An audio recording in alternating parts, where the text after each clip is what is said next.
त्र्यम्बकं यजामहे सुगन्धिं पुष्टिवर्धनम् उर्वारुकमिव बन्धनात् मृत्योर्मुक्षीयमामृतात्। हर हर महादेव दोस्तों, हर हर महादेव। तो आज मैं आपके सामने फिर से हाजिर हूँ एक नई कहानी लेकर, एक नई सच्ची घटना लेकर जो कि महादेव जी से संबंधित है। तो चलिए कहानी शुरू करने से पहले मैं हर बार की तरह आपसे यह रिक्वेस्ट करना चाहूँगी, विनती करना चाहूँगी कि आप मुझ पर विश्वास करें ना करें, आप इन कहानियों पर भी विश्वास करें ना करें, पर अपने ईश्वर पर विश्वास करते रहिएगा, महादेव पर विश्वास करते रहिएगा। तो चलिए शुरू करते हैं। अच्छा, मैं आपसे एक और रिक्वेस्ट करना चाहती थी कि अगर आपको यह कहानी अच्छी लगती है, आपको मेरे सुनाने का अंदाज़ अच्छा लगता है, तो प्लीज़ कमेंट में नीचे हर हर महादेव अवश्य लिखिएगा और अपना नाम, अपनी जगह अवश्य बताइएगा। मुझे बहुत खुशी होती है ये जानने में, बड़ा ही आनंद आता है कि लोग कहाँ कहाँ से महादेव के इस परिवार से जुड़ रहे हैं, भोलेनाथ की भक्ति कर रहे हैं। मुझे बहुत ही अच्छा लगता है क्योंकि मेरे लिए मुझे लगता है मैं अपने परिवार से जुड़ रही हूँ। तो चलिए शुरू करते हैं, है ना। तो ये कहानी है अंकिता जी की। इस कहानी में जो अंकिता जी के पति हैं, काफ़ी साल पहले इनके जो पतिदेव हैं उनकी तबीयत बहुत ज़्यादा ख़राब हो गई थी। हाँ जी, वो और तबीयत एकदम से इस तरीके से बिगड़ी कि उसका रीज़न भी पकड़ में नहीं आया। उन्होंने बस सीधे जाकर अंकिता जी ने अपने पति को अस्पताल में भर्ती कर दिया। और जब अस्पताल में भर्ती किया तो कुछ दिन तो उन्हें अस्पताल में रखा गया और उसके बाद उन्हें बोला गया कि आप जो है वो दूसरे बड़े अस्पताल में ले जाइए, अब यहाँ इनका इलाज नहीं हो पा रहा है। तो वो दूसरे अस्पताल में लेकर गए अपने पति को, और वो जैसे ही दूसरे अस्पताल में लेके गए तो डॉक्टर ने बोला कि आप जो है आपके पति को हम आईसीयू में भर्ती कर रहे हैं क्योंकि इनकी स्थिति थोड़ी गंभीर हो रही है। तो माफ़ कीजिएगा, बाहर सुंदरकांड का पाठ हो रहा है दूसरे घर में, तो इसलिए थोड़ा आपको डिस्टर्बेंस की आवाज़ आ सकती है। तो उम्मीद करती हूँ आपको मेरी आवाज़ अच्छे से आ रही होगी।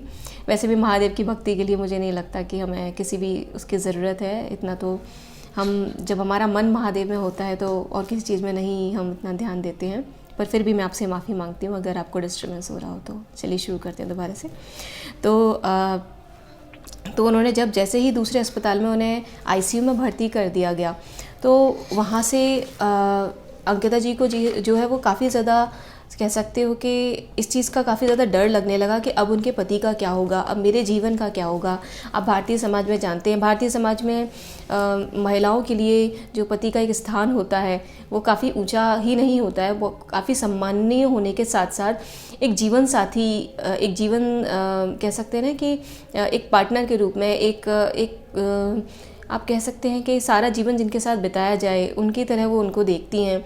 और अगर उसी जीवन साथी की तबीयत इतनी ज़्यादा ख़राब हो और वो दिख रहा हो कि आईसीयू में भर्ती है, तो दिल में कैसे कैसे ख्याल आते हैं आप सोच सकती हैं। और उस समय वो महिला कुछ भी कर गुजरती है अपने पति को मौत के मुंह से बाहर निकालने के लिए।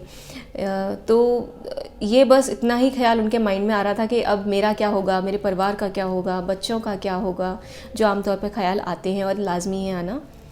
तो ये बस सोच ही रही थी वो, तब तक उनकी जो तबीयत है उनके हस्बैंड की और ज़्यादा बिगड़ती जा रही थी और इलाज से कोई भी फ़र्क नहीं पड़ रहा था।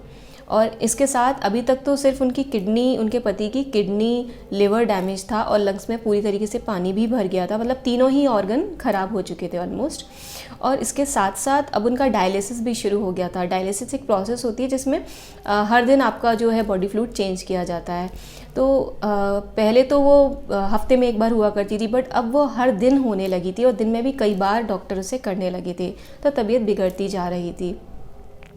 तो कब किसी ने उन्हें सलाह दी, इसी बीच में अंकिता जी को सलाह दी कि बहन आप क्यों नहीं एक बार शंकर भगवान पर जल चढ़ाना शुरू करती हैं, वो सबकी सुनते हैं, आपकी भी सुनेंगे।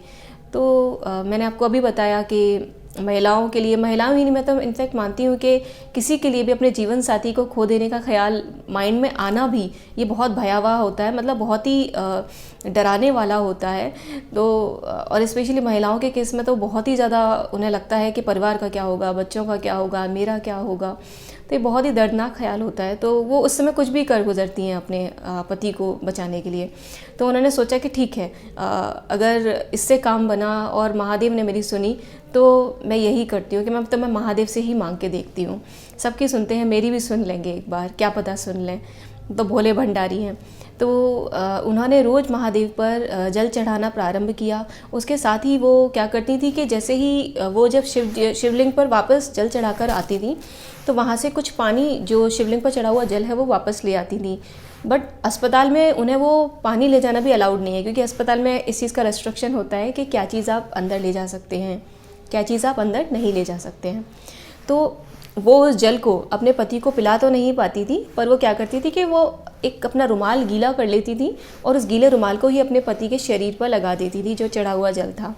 तो इसी बहाने वो जल उनके बॉडी से स्पर्श हो जाता था, उनके पति के शरीर से। और इसके साथ ही जब उन्हें लगा कि इस भक्ति से फ़र्क पड़ रहा है और महादेव जी जो हैं वो मेरी सुन रहे हैं और धीरे धीरे करके तबीयत में सुधार हो रहा है, तो उनकी भक्ति और बढ़ गई, उनकी श्रद्धा भी और बढ़ गई और उन्हें विश्वास भी और ज़्यादा होने लगा। तो इसके साथ ही साथ उन्होंने पार्थिव शिवलिंग का भी जो निर्माण है वो घर पर करना शुरू कर दिया। और वो डेली उसका पूजन करती थी, डेली उसके भभूत चढ़ाना उस पर, डेली उसका श्रृंगार करना, डेली उस पर अभिषेक करना वो डेली करने लगी। और साथ में वो शिवलिंग पर जल भी चढ़ाने जाया करती थी रोज़। और एक बेलपत्री उन्होंने ले जाकर अपने पति के पास, अपने जो उनके पति हैं उनके तकिए के नीचे ले जाकर चुपके से रख दी, ताकि किसी को पता ना चले। जो महादेव जी के शिवलिंग पर चढ़ी हुई बेलपत्री थी वो वहाँ से वो लेकर आ गई और वो तकिए के नीचे रख दी। और आपको बहुत खुशी होगी ये जानकर कि इतना उन्होंने काफ़ी दिन तक किया। और जैसे जैसे धीरे धीरे वो ये काम करती रही, धीरे धीरे भक्ति में वो लीन होती रही, महादेव जी से मांगती रही, महादेव जी का नाम लेती रही, उनका नाम गुणगान करती रही और अपने पर विश्वास बना के रखा, महादेव पर विश्वास बना के रखा। तो कुछ दिन बाद ही धीरे धीरे करके समय लगा, डॉक्टर का भी इलाज चलता रहा और कुछ दिन बाद उनके पति की तबीयत धीरे धीरे करके सुधरने लगी। और वो जो इलाज चल रहा था, जो सही इलाज नहीं मिल रहा था, वो सही इलाज मिलना शुरू हो गया और वो इलाज उन पर काम करना शुरू हो गया। और आज उनके पति की तबीयत बिल्कुल ठीक है, उनकी किडनी, लिवर, लंग्स सारी चीज़ें ठीक हो चुकी हैं और वो एकदम आपकी और हमारी तरह एक स्वस्थ जीवन जी रहे हैं। तो मैं हमेशा कहती हूँ कि एक स्त्री में हिम्मत होती है, एक पुरुष में भी होती है, बट स्त्रियों में मैंने देखा है कि वो अपने बच्चे के लिए कुछ भी कर गुजरती हैं। अपने पति को मौत के मुंह से निकालने के लिए, अपने बच्चे को मौत से बचाने के लिए वो कुछ भी कर गुजरेंगी। तो आप देख सकते हैं कि अंकिता जी ने किस तरीके से मौत के मुंह से निकाल लिया। आप ऑब्वियसली जिनके लिए हम महामृत्युंजय मंत्र कहते हैं, तो ऐसे ही तो उन्हें देवों के देव महादेव नहीं कहते हैं ना, कुछ तो बात होगी कि उन्हें देवों के देव महादेव कहा जाता है। महामृत्युंजय मंत्र जिनके लिए कह सकते हैं समर्पित है, तो महादेव की महिमा तो आप समझ ही सकते हैं। तो आज की कहानी में बस इतना ही। कहानी ख़त्म करने से पहले मैं बस आपसे एक बार विनती करना चाहूँगी कि आप कमेंट में हर हर महादेव अवश्य लिखिएगा और अपनी भक्ति को बढ़ाते रहिएगा, स्वस्थ रहिएगा और हमेशा महादेव का नाम लेते रहिएगा, क्योंकि आप महादेव को याद करें ना करें, महादेव अपने सभी बच्चों को हमेशा याद करते हैं। वो आपसे बहुत प्रेम करते हैं और यदि आप उन्हें अपना प्रेम दिखाएंगे तो उन्हें बहुत खुशी होगी। तो हमेशा उनका नाम लेते रहिएगा। हर हर महादेव दोस्तों, हर हर महादेव।